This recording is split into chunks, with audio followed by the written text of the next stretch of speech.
The galaxy watched as an alien Valkyrie commander stood trapped beneath a collapsing starship, facing the same impossible choice she had forced others to make for years. Then a human soldier stepped between her and the destruction, raising a damaged rescue shield with no chance of survival. He did not protect a commander. He protected a person. And for the first time in her life, the Valkyrie understood what it meant to be saved.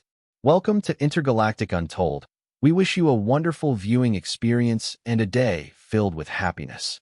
Now, let's begin this unforgettable story.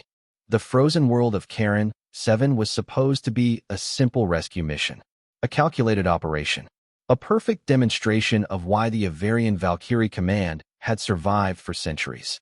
But when the final transmission disappeared beneath the storm, Commander Lyra Valeth faced a choice that would follow her for the rest of her life. Save thousands by following the numbers, or risk everything for the few who had vanished. She chose the mission. The galaxy called it a success. Lyra never did. The Avarian doctrine was built on a single belief. A commander's duty was not to save everyone. A commander's duty was to ensure the survival of the greatest number possible. For generations, that philosophy had protected worlds, ended conflicts, and guided Valkyries through impossible decisions. Lyra believed in it completely. She had to. A Valkyrie who doubted her own judgment could become a danger to everyone depending on her. The Asterian's grace descended through the violent atmosphere of Karen, 7, its outer hull covered in ice particles and electromagnetic interference. Below, the frozen surface stretched endlessly beneath layers of white storms. The missing research transport had lost contact 14 minutes earlier. 12 scientists. 1 damaged vessel. 1 impossible rescue window. "Commander," the tactical officer said, his voice controlled but quiet. "The northern sector remains inaccessible." Lyra watched the 2 options appear on the holographic display. The primary evacuation route. The northern rescue path. The numbers were clear. Primary route, 89% survival probability. Northern rescue path, 37%. She already knew the answer before the system finished calculating. That was what frightened her. "If we attempt the northern rescue," the officer continued, "we risk losing the entire extraction team." Lyra stared at the 12 missing signals. Small lights, small lives, reduced to data points. She hated that she understood the calculation. "Begin primary withdrawal," she ordered. No one questioned her. No one should have. The fleet moved away from the storm. The mission objective was completed. The research data was recovered. Thousands of lives connected to the operation remained protected because of her decision. The official report called it an operational success. Hours later, Lyra stood alone in the command archive, staring at the final line of the report. Acceptable losses. The words looked clean, professional, empty. "You saved the mission." General Marcus Vare stood behind her, his voice calm. Lyra did not turn around. "I know. Then why are you still here?" She looked at the frozen image of Karen, 7 displayed on the screen. "Because the mission survived." A pause. "I do not know if everyone did." Marcus stepped closer. "Commander, no decision at that level is without consequence." "I understand." Her fingers touched the edge of the display. "That is why it bothers me." The older commander studied her carefully. "You think the doctrine failed?" Lyra shook her head. "No." She looked at the missing transport signal one final time. "I think we may have confused what we can measure with what we understand." The thought disturbed her more than any failure could have. Avarian systems were built on centuries of knowledge. They did not make careless mistakes. But knowledge had limits. And Lyra had seen the moment where those limits became someone's last chance. Months passed. She returned to duty. She continued commanding rescue operations. She continued making difficult choices. But something inside her had changed. She no longer searched only for the correct answer. She searched for the information missing before the answer was made. Then came the emergency assignment from the outer colonies. A damaged research station. Multiple species aboard. Unknown conditions. Limited rescue time. Lyra reviewed the personnel list before the mission began. One name caught her attention. Ethan Cole. Human Emergency Response Division. She opened his record expecting to find recklessness. Instead, she found something unusual. His reports contained mistakes. Many of them. But every mistake was followed by analysis. What failed? Why it failed? What could have been done differently? No excuses. No attempts to hide imperfection. Just a person studying every moment where reality had proven more complicated than the plan. When Ethan arrived aboard the Asterian's Grace, Lyra watched him inspect damaged equipment before reading the mission briefing. He carried a worn rescue scanner and a repaired field kit. He did not look like a legendary warrior. He did not act like someone searching for approval. He simply looked at the broken systems around him and asked the engineers one question. What still works? Lyra observed him from the command corridor. She did not trust him. Not yet. But for the first time since Karen, 7, she saw someone who treated failure differently. Not as proof that something was useless, as evidence that something had not been understood completely. And that difference would change everything. The research station rescue did not change Lyra Valetha's opinion of Ethan Cole. Not immediately. Respect was not something earned through one successful decision. Avarian commanders did not build trust from unexpected outcomes. They built it through consistency, discipline, and proof repeated over time. Ethan had shown that he looked where others stopped looking. But Lyra had also seen something important. He was not always right. And that made him more difficult to understand. The human soldier was not dangerous because he ignored limits. He was dangerous because he was willing to question them while admitting they existed. Weeks after the station mission, Lyra reviewed his complete service history. She expected to find a pattern of reckless choices hidden beneath his calm behavior. Instead, she found something unfamiliar. Ethan's records contained failures. Not erased, not rewritten, preserved. Each report included the same structure. What happened? What he missed? What he would change? There were no heroic explanations. No attempts to make mistakes appear necessary. Only analysis. You are studying his failures. General Marcus Vare stood behind her in the archive chamber. Lyra closed the report halfway. Failures reveal limitations. Marcus looked at the screen. They also reveal growth. Lyra remained silent. Avarian doctrine rarely focused on mistakes after a successful mission. The purpose of analysis was improvement, but public attention belonged to victories. Ethan appeared to have built his entire career around moments where things went wrong. He records every error, Marcus said. Why? Lyra looked at the human's reports again. Because he believes errors contain information. Marcus nodded slowly. And you? She looked away from the screen. I believed errors were evidence of incorrect decisions. The answer surprised even her. Not because it was new, because she finally heard how limited it sounded. The next mission arrived before she could think about it further. A remote colony in the Orion Passage had lost power after a meteor fragment damaged its primary energy system. No enemy forces. No unknown technology. Just a damaged settlement with thousands of civilians waiting for assistance. Lyra commanded the orbital response. Ethan led the ground recovery team. The operation began smoothly. Avarian engineers stabilized the main reactor. Human specialists organized evacuation routes. 2 different methods working toward the same objective. Then Ethan discovered a medical facility outside the main evacuation zone. 37 patients remained inside. The transport route assigned to them had been damaged. Moving them required redirecting resources from a larger civilian sector. Ethan made the decision quickly. 2 transport units are being reassigned to the medical district. Lyra saw the change immediately. Who authorized that? I did. His answer was calm. Why? Ethan looked through the damaged colony window toward the medical facility. Because they cannot move themselves. Lyra studied the new numbers. 600 civilians affected. 37 patients protected. The calculation was obvious. But the decision was not simple. You understand what happens if those transports do not return? She asked. Ethan looked at the display. Yes. Then you understand the risk. Yes. She expected an argument. Instead, she saw hesitation. Real hesitation. Ethan knew he had chosen. He also knew the choice had consequences. The reactor warning suddenly changed. The delay had created additional instability. Several emergency systems entered critical status. Lyra looked at Ethan. Your decision created a secondary problem. Ethan watched the warning indicators.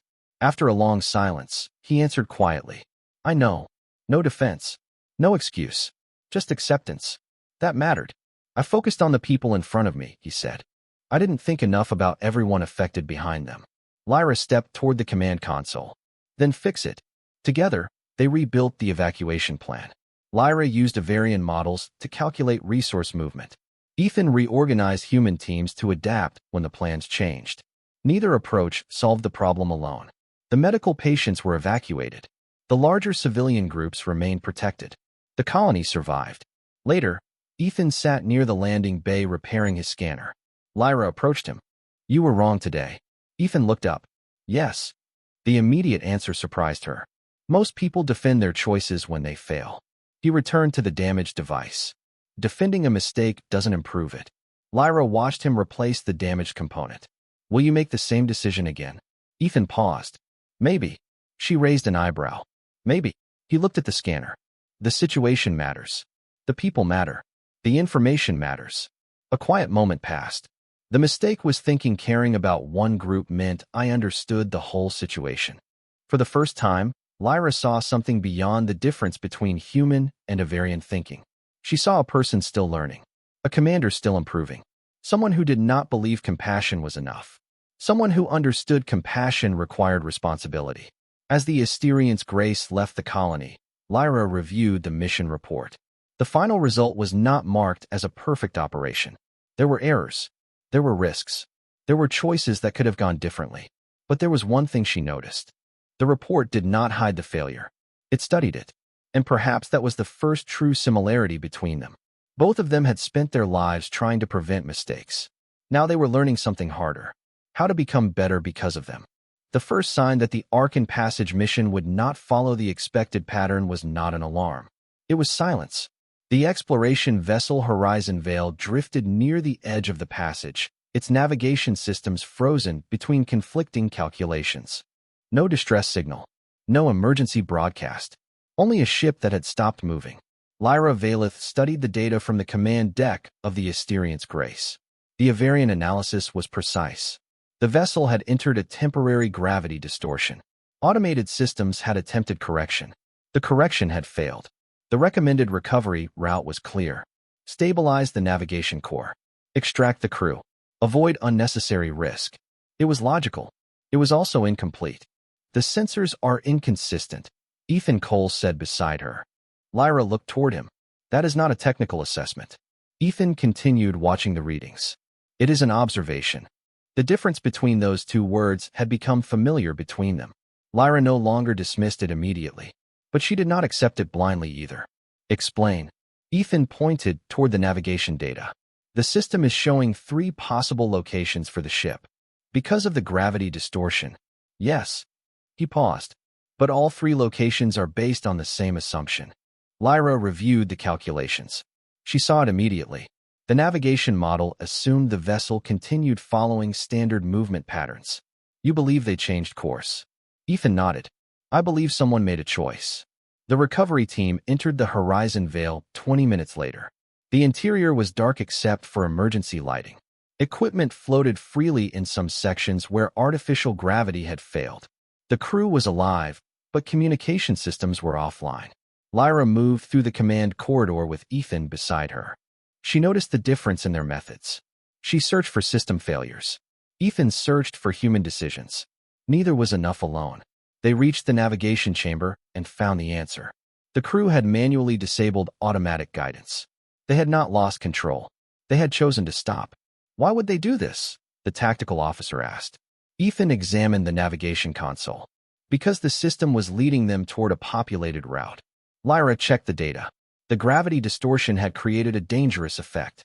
If the ship continued, it could damage nearby communication relays used by several colonies.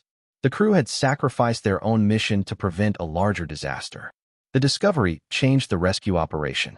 The original plan would have recovered them faster. But restarting the navigation system could create another threat. Lyra looked at the updated calculations. The safest option is still evacuation through the original route. Ethan did not answer immediately. That was unusual. What? Lyra asked. Ethan looked at the damaged console. I'm not sure. She studied him. You disagree with the plan. I disagree with pretending the answer is obvious. That response mattered.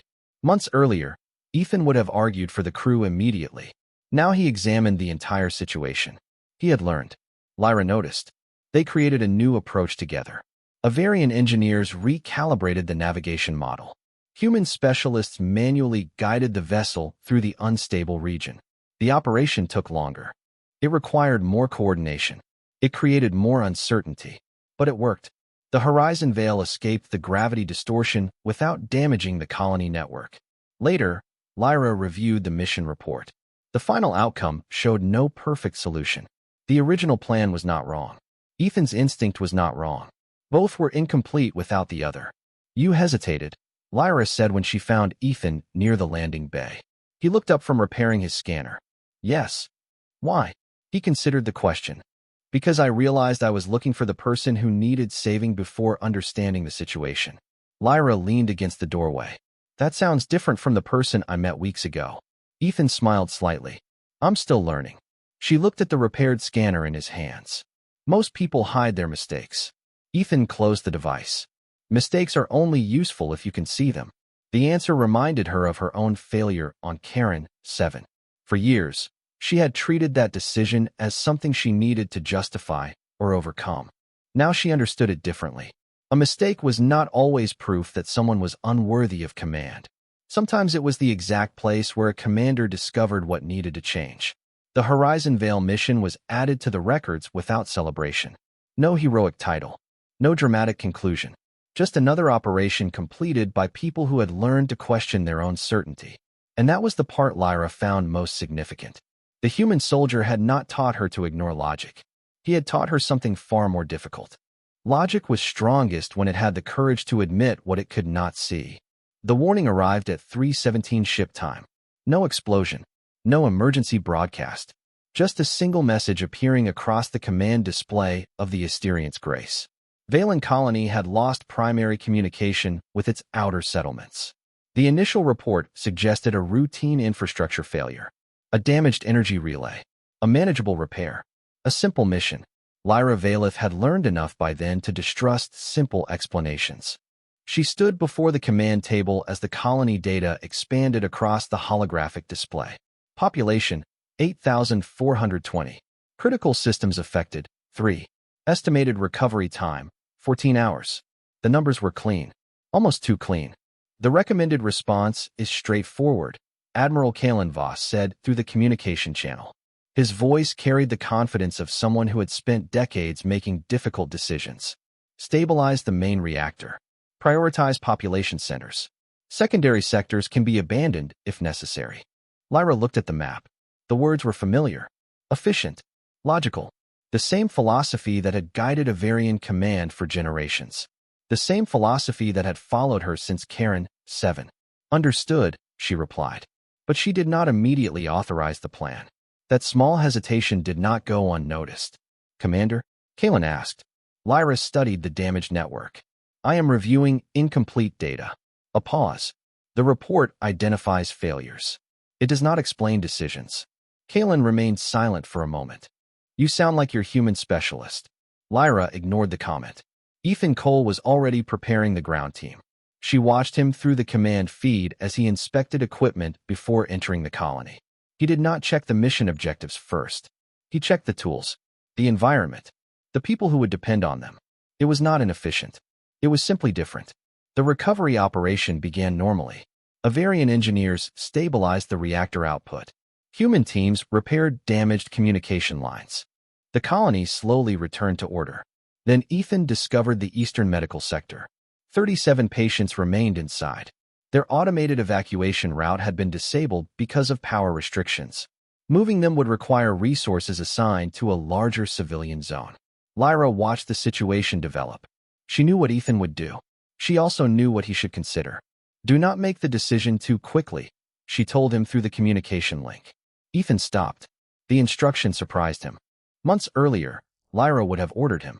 Now she asked him to think. I'm listening, he replied. The medical sector needs support.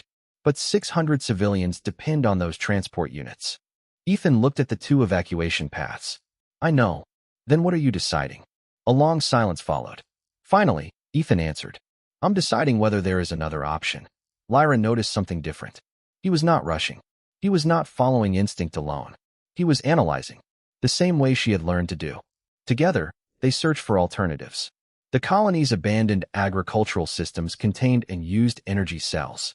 The old maintenance tunnels could support temporary transport routes. The original plan was not wrong. It was simply missing information. They changed the operation. The medical sector was evacuated without reducing protection for the civilian districts. The colony survived, but the mission changed in a way neither of them expected. The problem came afterward. During the official review, Admiral Kalen Voss questioned Lyra's decision to allow additional resource allocation. "You introduced unnecessary variables," he said. The operation succeeded despite the deviation. Lyra stood before the council chamber. Years ago, she would have defended the decision with results alone. Now she chose different words. The operation succeeded because the original model changed. Kalen's expression remained firm. A system cannot function if commanders ignore probability. Lyra looked directly at him. "I agree." The answer surprised everyone. Probability matters. Data matters. Discipline matters. She paused. But a model built from previous situations cannot fully understand a situation it has never encountered. The room became quiet. Not because she had defeated the argument, because she had acknowledged part of it. After the meeting, Ethan found her near the observation deck. "You agreed with him." Lyra looked at the stars outside. "On some points." "That seems dangerous." A faint expression crossed her face. "Only if you believe disagreement requires someone to be completely wrong." Ethan considered that. It was a very Avarian answer, but also a very human one. "You're changing," he said. Lyra watched the distant planets. "No," she looked back at him. "I am adjusting." The word mattered. She was not abandoning the doctrine that had protected civilizations. She was refining it. For the first time, Lyra understood the lesson hidden inside every difficult decision. A system did not become stronger by removing uncertainty. It became stronger by admitting where uncertainty existed. And somewhere between Avarian calculation and human adaptability, something new was beginning to form. The chamber of the Avarian High Council had remained unchanged for 300 years. The same silver walls, the same silent observation platforms, the same symbol carved above the central table representing order, discipline, and survival. Lyra Valeth had stood there many times before, usually as a commander defending a decision. This time, she stood there defending a question. The Valen colony incident had become more than a rescue report. It had become a discussion across Avarian command networks. Not because lives were lost, because lives had been saved in a way the traditional models had not predicted. Admiral Kalen Voss considered that a warning. Lyra considered it a lesson. "You are asking the command structure to accept uncertainty as part of decision-making," Kalen said. His expression remained calm, but his tone carried years of authority. "Uncertainty is the reason command structures exist. We create systems to reduce it." Lyra looked at the tactical display between them. Reducing uncertainty is not the same as removing it. Several council members exchanged quiet looks. The statement was simple, but from a Valkyrie commander, it carried weight. "Human influence has changed your perspective," Kalen replied. Lyra did not react immediately. Years earlier, she might have considered the statement an accusation. Now she recognized it as a concern. "No," she answered. "Experience has changed my perspective." The Admiral studied her. "And you believe a human soldier gave you that experience?" Lyra looked toward the observation window. Beyond it, the stars moved silently. "I believe a human soldier reminded me that experience can come from unexpected places." The council meeting ended without a decision. That was unusual. Avarian command preferred conclusions. Uncertainty was uncomfortable. But for the first time, uncertainty remained. And Lyra knew that mattered. Days later, Admiral Kalen personally requested to observe the next joint operation. The mission involved a remote research outpost studying a rare energy phenomenon near the edge of mapped space. It was exactly the kind of mission where Avarian methods excelled. Controlled environment, limited variables, predictable objectives. Lyra suspected Kalen had chosen it intentionally. He wanted evidence. Either proof that the human approach was valuable or proof that it was dangerous. Ethan joined the mission without knowing the political weight behind it. To him, it was another rescue operation. A damaged outpost. A small team. People waiting for help. The energy phenomenon changed everything within the first hour. The outpost systems began reporting conflicting information. Sensors showed stable conditions. Physical readings showed increasing instability. Avarian analysis models produced different conclusions depending on which data stream they prioritized. The system cannot determine the correct pattern, the science officer reported. Kalen looked at Lyra. This is exactly why uncontrolled variables are dangerous. Ethan stood near the damaged control station, examining the manual logs. Or exactly why we need more than one way to understand the situation. Kalen turned toward him. You believe intuition can replace analysis? Ethan shook his head. No, he looked at the failing systems. I believe analysis needs observation. The answer was not what Kalen expected. He had prepared for disagreement. He found cooperation instead. The team investigated together. Avarian engineers mapped the energy changes. Human specialists examined the physical traces left behind by the previous research team. Slowly, the missing information appeared. The phenomenon was not random. It responded to automated corrections. The more the system tried to control it, the more unstable it became. The solution was not stronger control. It was controlled adaptation. Kalen watched as the two methods combined. Neither side surrendered. Neither side dominated. The operation succeeded because both sides adjusted. Later, while reviewing the final report, Kalen remained silent for a long time. Lyra noticed. You disagree. The admiral looked at the data. I am reconsidering. For an Avarian commander, the distinction was significant. That is not the same thing. Kalen nodded slightly. No, he looked toward the stars. It is more difficult. Lyra understood. Changing one's mind was easy when the old belief was obviously wrong. It was much harder when the old belief had protected countless lives. That was the challenge facing Avarian society. Their doctrine was not a mistake. Their discipline was not weakness. But even the strongest foundation could crack if it refused to adapt. Later, Ethan found Lyra reviewing the council records. You think he will change? He asked. Lyra closed the report. I think he already has. Ethan looked surprised. How can you tell? She remembered Kalen's words. Not rejection, not agreement. Reconsideration. Because he allowed uncertainty to remain. Ethan smiled slightly. That sounds like something you would have said months ago. Lyra looked at him. Maybe. A pause. I am still learning.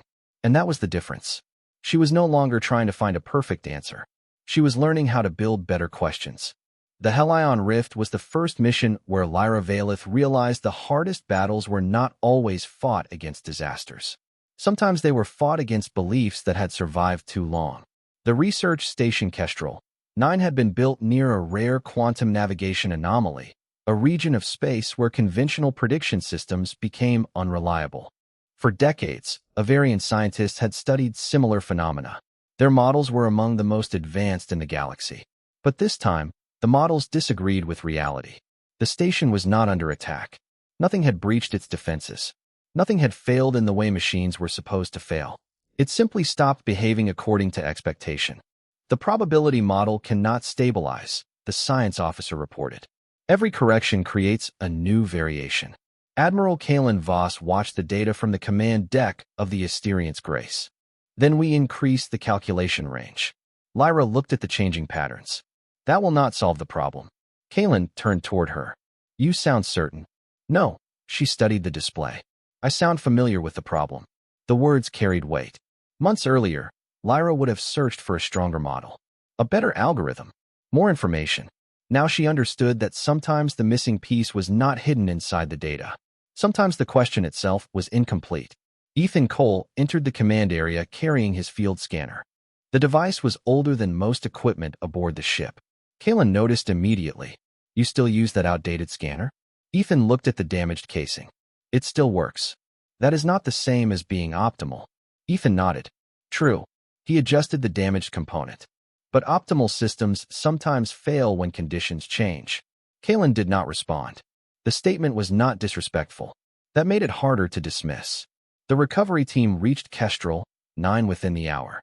The station's artificial gravity fluctuated between normal and almost non-existent. Lights flickered. Equipment activated and shut down without warning. The crew had survived, but the station's automated systems had placed them into emergency isolation. A variant analysis suggested restoring the main control network. Ethan disagreed. Why? Lyra asked. Ethan pointed toward the maintenance logs. Because they disconnected it themselves. She checked the records. He was right. The crew had manually separated several systems before the anomaly affected them. They understood the danger, Lyra said. Ethan nodded. They understood something the system did not. Together, they searched through the station's remaining data. Avarian sensors mapped the anomaly's behavior. Human investigation revealed the crew's choices. Slowly, the truth appeared. The quantum field reacted to attempts at prediction. The more the systems tried to calculate the next movement, the more unstable the pattern became. The solution was not prediction. It was adaptation. Kalen watched the process from the command channel. For the first time, he did not immediately challenge the human approach. He observed. That was progress. The team created a new containment method. Instead of forcing the anomaly into a predicted path, they allowed controlled variation while maintaining safety limits. It was not elegant. It was not perfect, but it worked. When the station stabilized, no one celebrated immediately. The mission had succeeded, but the lesson mattered more. Later, Lyra found Ethan reviewing the operation report. "You are looking for what went wrong." Ethan nodded. "Always." She looked at the screen. The mission succeeded. That does not mean nothing went wrong. The answer reminded her of Karen, 7. Success and failure were not opposites. Sometimes they existed together. "You know," Ethan said quietly, "I used to think the hardest part of rescue was reaching someone in time." Lyra looked at him. "And now?" He closed the report. "Knowing when your first answer is not the right one." She considered that. It was a lesson she had spent years avoiding. Avarian training taught commanders to search for certainty before acting. Human rescue culture taught them to act when certainty was impossible. Neither was enough alone. The future required both. Before leaving Kestrel, 9, Admiral Kalen approached Lyra. "Your human specialist is changing the way you command." Lyra looked toward Ethan repairing equipment near the shuttle bay. "No," she paused. "He is challenging the parts of my command that were never finished." Kalen remained silent. It was not agreement. It was not rejection. It was consideration. And for someone like Kalen Voss, that was the beginning of change. As the Asterian's grace departed the Helion rift, Lyra watched the anomaly disappear behind them. For centuries, her people had believed strength came from reducing uncertainty. Now she understood something more difficult. True strength came from knowing when uncertainty had something to teach. The mission that changed everything began with a simple order. Protect the Helion Rift Research Corridor. Escort the evacuation fleet. Maintain stability. Nothing about the assignment suggested history would remember it. There was no enemy fleet approaching. No declaration of war. No battle waiting among the stars. Only a collapsing region of space where every calculation said the same thing. Some lives could not be saved. The command center of the Asterian's grace remained silent as the final projections appeared. The quantum anomaly had expanded faster than expected. 3 civilian transports were still inside the unstable zone. Avarian models calculated the safest extraction route. 2 transports had a high probability of survival. The third did not. Admiral Kalen Voss stared at the numbers. "The decision is clear." Lyra Valeth stood beside him, watching the simulation. Years earlier, she would have agreed immediately. She would have accepted the calculation because accepting it was easier than questioning it. But she had changed. "The decision is logical," she said. Kalen looked at her. "That sounds different." Lyra remained focused on the display. "Because logical does not always mean complete." The Admiral was quiet. That sentence would have sounded impossible from her months ago. The evacuation began. The first 2 transports moved toward the safe corridor. The third remained trapped near the anomaly boundary. Inside that transport were 58 civilians and a small research team. Among them was the scientist who discovered the original quantum pattern. Without him, the data needed to understand the anomaly would be lost. With him, the extraction window became almost impossible. "Commander," the tactical officer said, "we need authorization to continue." Lyra looked at the remaining transport. Every calculation told her the same thing.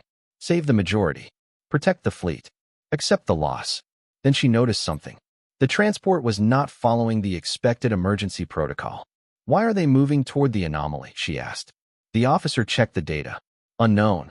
Ethan Cole appeared on the communication feed from the rescue vessel. His face was calm, but his voice carried urgency. "They are not trying to escape." Lyra looked toward him. "Explain." Ethan studied the transport readings. "They are trying to stabilize the field." Kalen turned sharply. "A civilian transport cannot control a quantum anomaly." Ethan shook his head. "No, but they can change how it behaves." The statement sounded impossible. Months earlier, Lyra might have rejected it. Instead, she asked the question that mattered. Evidence. Ethan transmitted the research logs. The missing information appeared. The scientists had discovered that the anomaly reacted differently to artificial systems and biological decision-making. The models failed because they assumed the environment was passive. It was not. It responded. The problem was not a lack of processing power. It was the assumption that everything could be predicted. "We need the research team," Lyra said. Kalen looked at her. "And if the rescue fails?" She did not answer immediately. She looked at the numbers, then at the transport, then at Ethan's rescue vessel moving toward the danger zone. "Then we accept responsibility for the decision." Kalen watched her carefully. "You sound like a human." Lyra looked at him. No, a pause. "I sound like a commander." The rescue operation began. Avarian navigation systems calculated safe movement patterns. Human teams adapted when the environment changed. The transport crew provided information no machine could have predicted. For several minutes, everything depended on cooperation between two approaches that had spent generations believing they were separate. Then the anomaly shifted. The rescue vessel lost power. Ethan's team became trapped between the transport and the extraction corridor. The tactical display updated. One more calculation appeared. Rescue the team and risk the fleet. Continue extraction and leave them behind. Lyra stared at the screen. The galaxy had always asked commanders to choose who mattered most. But she had learned something different. The question itself could be wrong. "Commander," the officer said quietly, "we need a decision." Lyra reached for the command interface. "Prepare a recovery path." Kalen looked at her. "You are risking the mission." She looked back at him. No, her voice remained steady. "I am completing it." The Asterian's grace moved forward. The rescue succeeded because every side contributed something the others lacked. Avarian precision, human adaptability, scientific courage. When the final transport escaped the anomaly, no one celebrated immediately. Everyone simply watched the unstable region disappear behind them. Later, Ethan stood beside Lyra in the observation deck. "You chose the impossible option." Lyra looked at the stars. "No," she paused. "I chose the option we had not understood yet." Ethan smiled slightly. "That sounds familiar." For the first time, Lyra allowed herself a small smile. The mission did not prove humans were better. It proved something more important. The universe was too complex for any civilization to face alone. The first thing Lyra Valeth noticed was the silence. Not the peaceful silence of deep space. The unnatural silence that came after systems stopped responding. The Asterian's grace drifted near the edge of the Helion rift, surrounded by fragments of damaged equipment and fading signals. The mission should have been over. The civilians were safe. The research data had been recovered. The anomaly was contained. Then the final transmission arrived.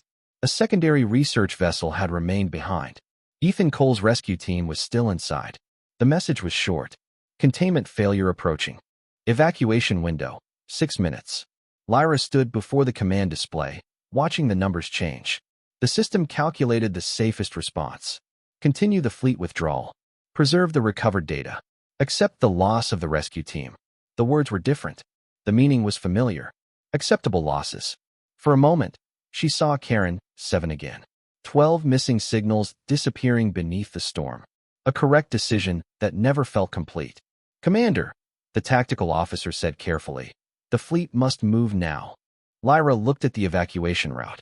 Then she looked at Ethan's signal. A single marker moving deeper into the damaged vessel. "What is his status?" she asked. "Unclear." "Why?" The officer hesitated. "Because the internal sensors cannot read the lower sections." Lyra almost smiled at the irony. Years ago, she would have accepted the limitation.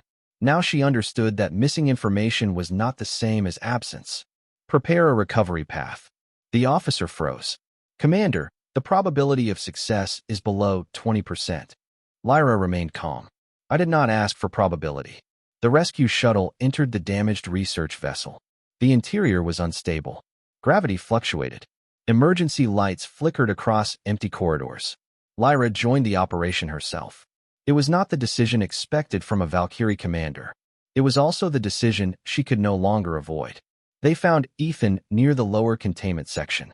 He was repairing a damaged emergency barrier while protecting 3 trapped researchers behind him. "You should have evacuated," Lyra said through the communication channel. Ethan looked up. His face was exhausted, but his voice remained steady. They were still here. You knew the risk. Yes. You could have failed. Ethan glanced at the damaged barrier. Yes. The answer was simple. No speech. No justification. Just acceptance. Then the structure shook. A warning appeared. The containment corridor was collapsing. Ethan immediately moved toward the damaged section.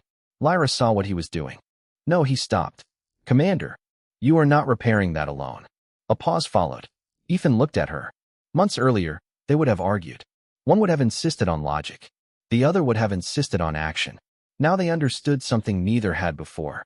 Together? Ethan asked. Lyra stepped forward. Together. They worked side by side.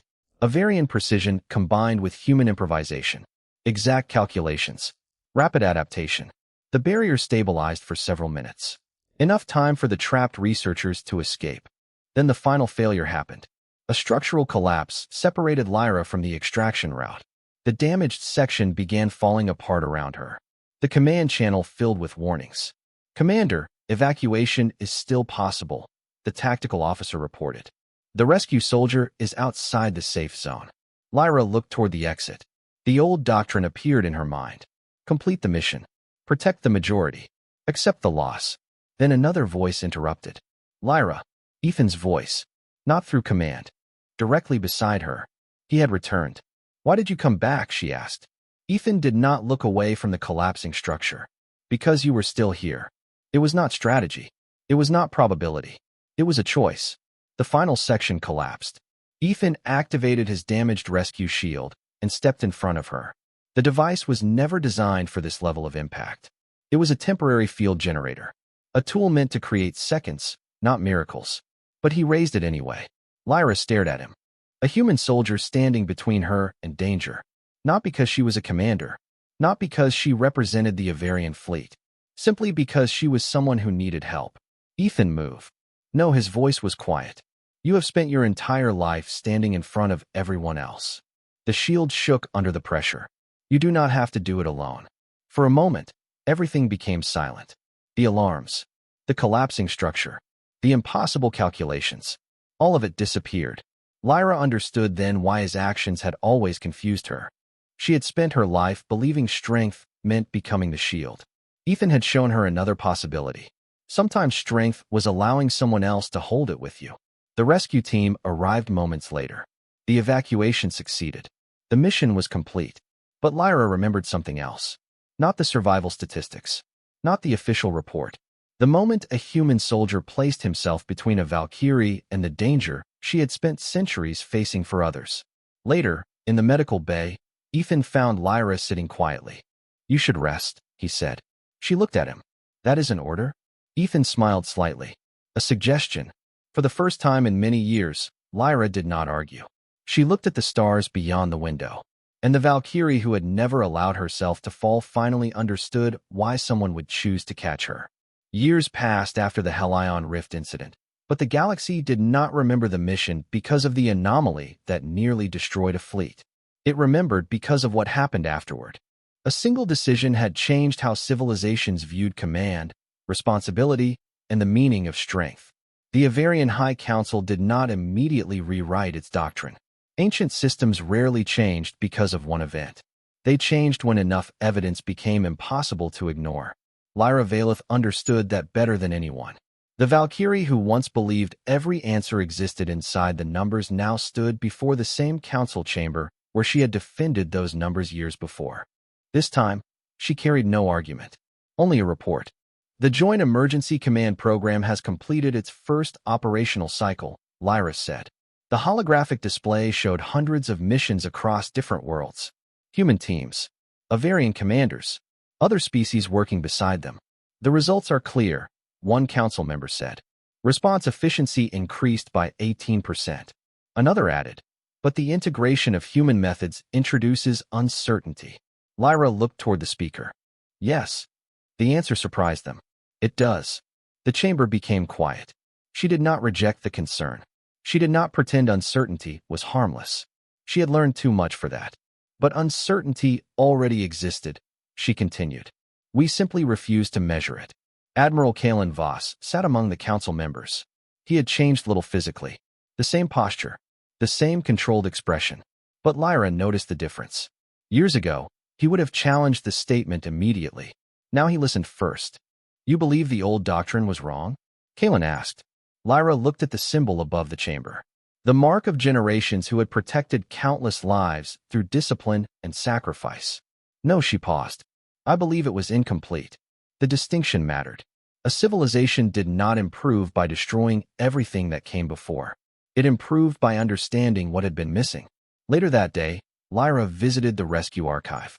Ethan Cole's name appeared among thousands of operational records. No title, no monument, no special designation.